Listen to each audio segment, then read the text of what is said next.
How's it going? This is Mike coming at you today from Player One Video Games with a nice trade-in. Actually, it's a partial trade-in.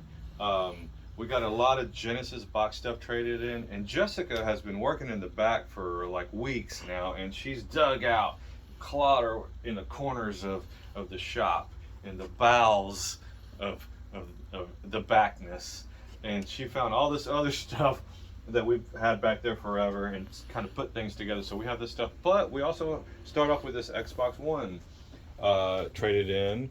Oh, is that a launch? That's kind of the launch 500 gig in that model there. And it comes with the Kinect and Titanfall in there. Is anybody still playing Titanfall? I don't think. No, I don't know if so. their servers are online. And Jessica found all these PS2 games in the back. Lots of SmackDown. You know, these are really popular. That Beautiful Joe. I've never tried on the PS2, only the Cube. I'm sure it's just as good. And who can't live without Pimp My Ride over here? So we got those in. A couple of Saturn games, a couple Cube games.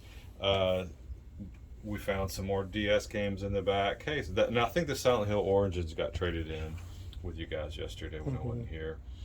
And I love getting box Genesis stuff traded in. If you guys never had played the Strike series, Jungle Strike, Desert Strike, there's Nuclear Strike, and Urban Strike. I always forget about Urban Strike. You know, I don't know if that's crazy. I have never really sat down and played Urban Strike because it was, I think, the last one in the series, and by then I had moved on to like the PlayStation 1. All right, this one might be coming home with me, or I might play it here today for a little bit. They're a little difficult, but they're so much fun. Eternal Champions. One of my biggest disappointments that I purchased brand new. It's not that horrible, but they were hyping this game up so much. You know, back then everything had to be a Street Fighter killer or whatever, and this definitely was not a Street Fighter killer, but it's still a fun game. I actually did have fun with it. What else we got here? Did you already go through all these? We just looked at them. Just looked at them real quick. Okay, well, let me show you this right here. Oh, this Maximum Carnage is a great game too. But out of this whole stack, Golden. Oh man, that's a nice shape. I love that. It comes with, I think all these have the manuals in them. Golden Axe. When this game came out, it probably became my favorite game of whatever year it was. 91. Let me see what year. 90 maybe when this one came out. And man, I must have played this thing through 1,000 times.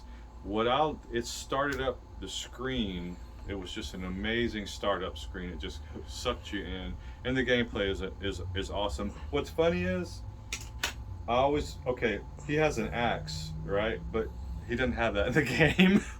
He has like a sword. Yeah. This little elf, or not elf, troll or whatever he is. He has the axe, but I always played with him. But he was the only one I could beat the game with. So if I wanted to actually beat the game, I'd always have to play with this little guy. If I just want to have fun, I'd play with him or her. But then I played this game so much, I used to turn down the sound and play the whole "Ride the Lightning" by Metallica album because that album fits. It kind of feels medieval, you know.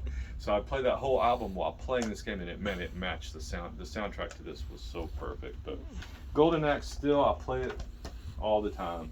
I'll probably play that one every couple of months, and then I'll throw Golden Axe 2. Now Golden Axe 3, forget about it. That sucks. But we have Golden Axe 2 also down there. So hey, come on down to Player One. It'll be a great time.